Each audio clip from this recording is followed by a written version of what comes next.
بسم الله الرحمن الرحيم الحمد لله رب العالمين والصلاة والسلام على نبينا محمد وعلى آله وأصحابه وسلم تسليما مزيدا ثم أما بعد إخوة الكرام السلام عليكم ورحمة الله وبركاته. فقال جل في علا في كتابه العظيم واتقوا يوما ترجعون فيه إلى الله ثم توفى كل نفس ما كسبت وهم لا يظلمون. والعلماء التفسير ماذا يقولون؟ فلا بد أن يأتي هذا اليوم، يعني اليوم القيامة، فلا بد أن يأتي هذا اليوم، فما اعتدت له.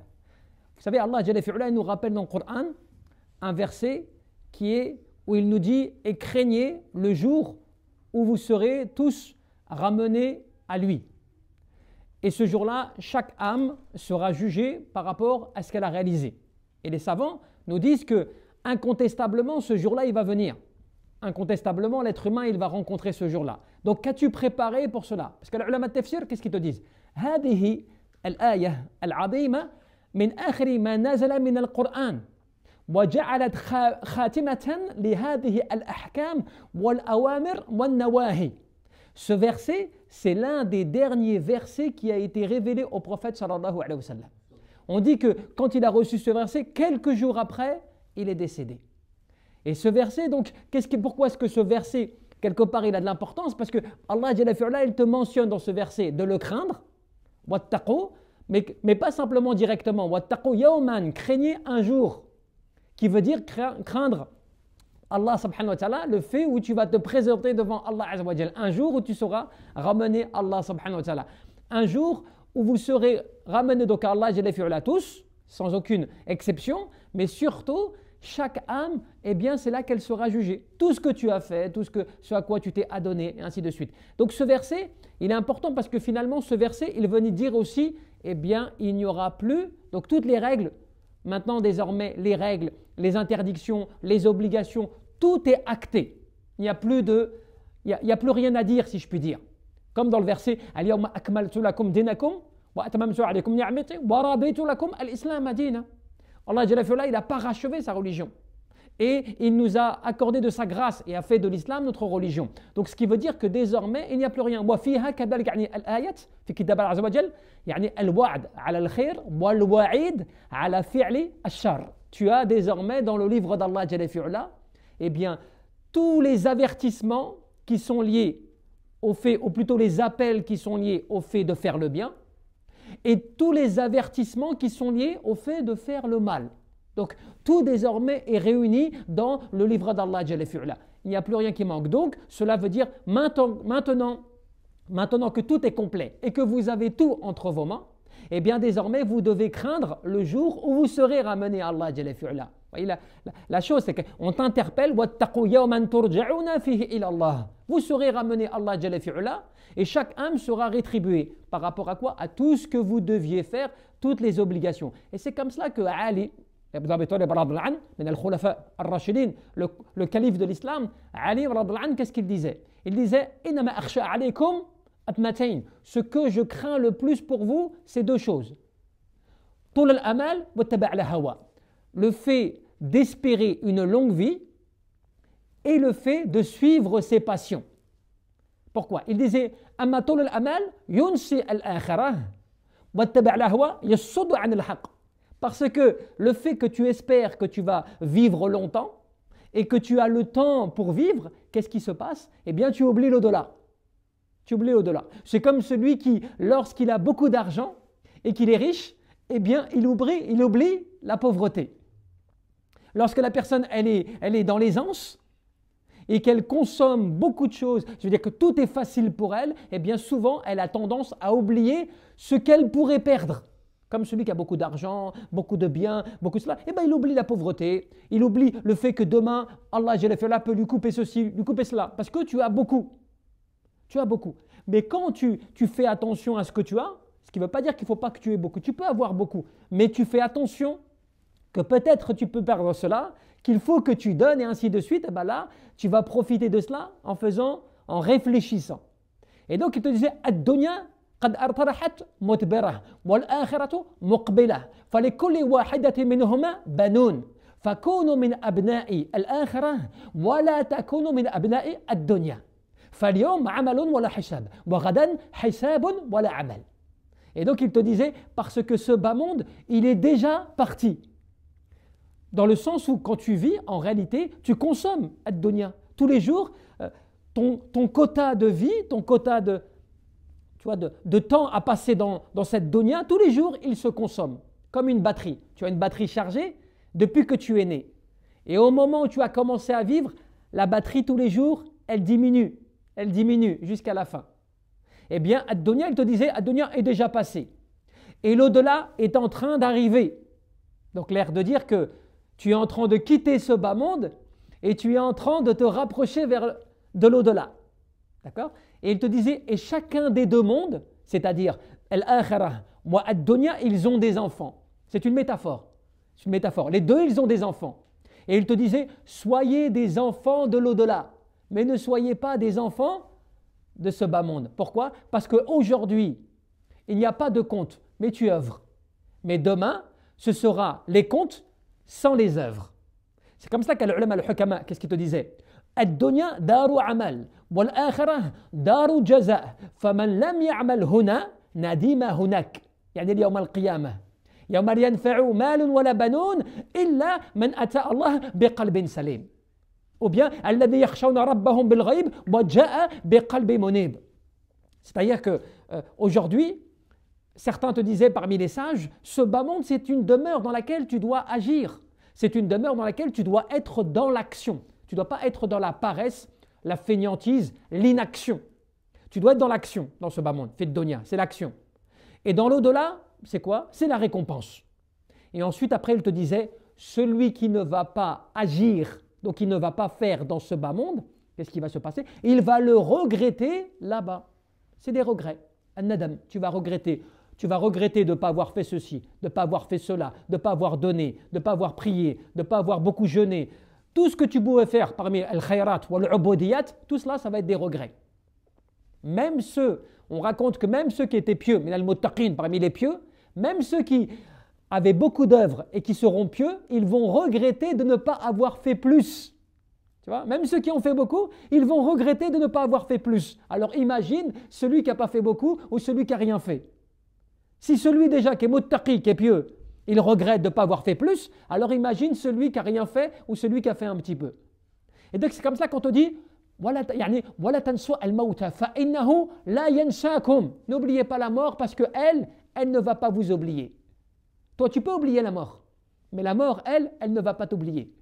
Et ne pas t'oublier, c'est-à-dire que Allah, Jalla fi'ula, il a calculé le jour précis, l'heure précise, où Malak al-Maut, l'ange de la mort, il viendra à toi. Cela, c'est déjà fait, lawh al-mahfouz, dans les tablettes, les tables bien gardées. C'est déjà acté, c'est marqué. Ça ne va pas être oublié. Mais toi, tu peux oublier. Toi, tu oublies que demain, peut-être, c'est ton jour. Dans 1 an, dans 10 ans, dans 20 ans, peu importe. Il y a le jour qui viendra, ce jour-là se présentera à toi. C'est comme cela qu'on te dit wa alaykum wa alayna jami'an bi kitabillah azza wa jalla, yani fi hayatina. Wa na'ishu yani bi kitabillah azza wa jalla. Tadabburan wa ta'aqlan wa 'amalan. Et c'est comme cela qu'on doit donc, nous, vivre avec le livre d'Allah. On doit vivre et avancer dans notre vie avec le livre d'Allah.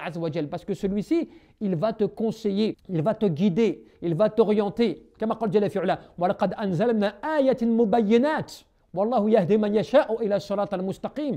Et nous avons certes révélé des versets clairs, explicites. Donc cela veut dire sur lequel il n'y a aucun doute. ذَلِكَ الْكِتَابُ لَا رَيْبَ فِيهِ هُدًى لِلْمُتَّقِينَ. C'est un livre sur lequel il n'y a pas d'ambiguïté. Et c'est un guide pour qui? Pour les pieux. Tu vois? Donc cela veut dire que, comme dans le hadith, tu dois réfléchir à ne pas penser que tu as toujours le temps et tu ne dois pas oublier que de ne pas suivre tes passions. Parce que les passions, comme le disait donc, le calife Ali, deux choses qu'il craint pour nous. Le fait de croire qu'on va vivre longtemps alors qu'on n'a pas de garantie. Et deux, le fait de suivre ses passions. Parce que quand tu suis tes passions, eh bien tu te fermes à toi-même la porte qui te mène à la vérité. Parce que tu penses selon ton avis personnel. Tu crois selon ton avis personnel. Tu fais selon ton avis personnel. Et tes envies, et ton ego, et ton nefs. Tu te suis toi-même.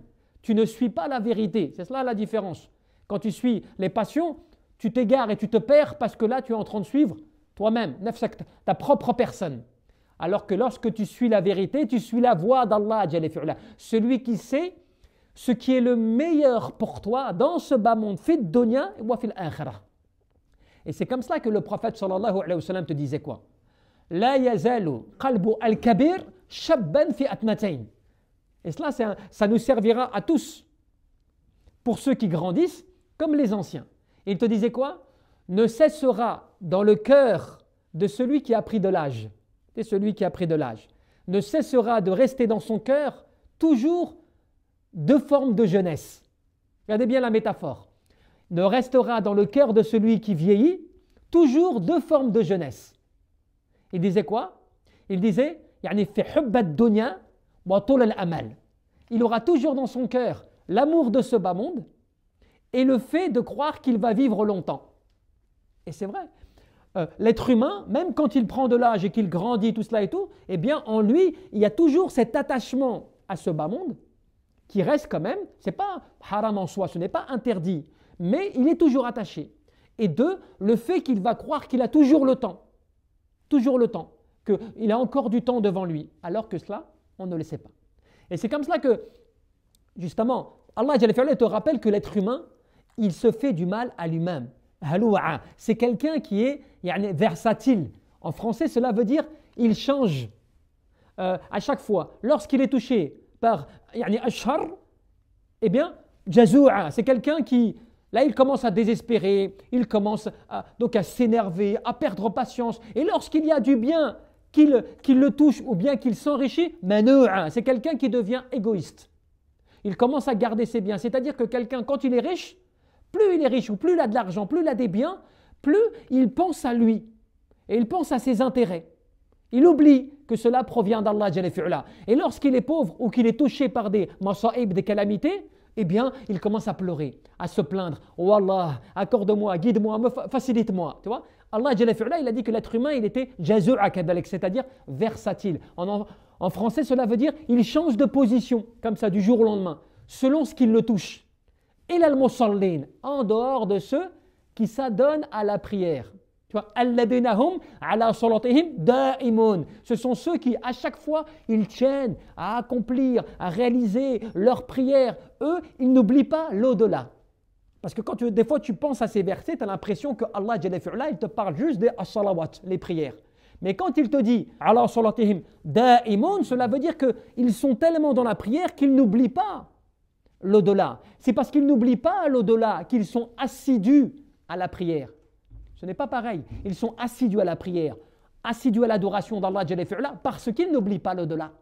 Parce qu'ils savent ce qui est le meilleur, tu vois.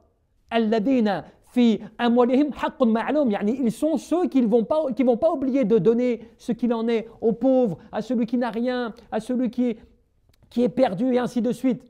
Ceux qui n'oublient pas alladina yusaddiquna bi yawmiddin, et surtout parce que eux, ils confirment.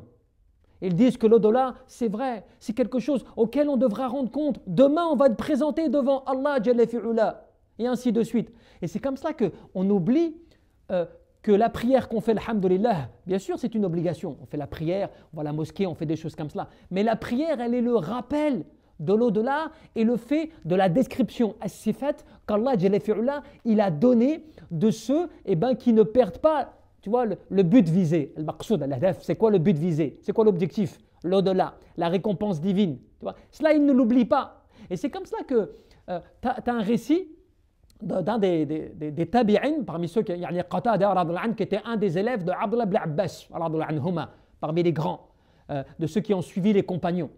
Et il parlait du prophète Daniel, Daniel, qui était un prophète, il n'est pas mentionné dans le Coran, mais il est mentionné dans les hadiths. Les ulama de tafsir, ils te disent que lui, il disait quelque chose qui médite, qui est à méditer. Il te disait yusalluna salatan law sallaha qawmun nuh ma ghariqa.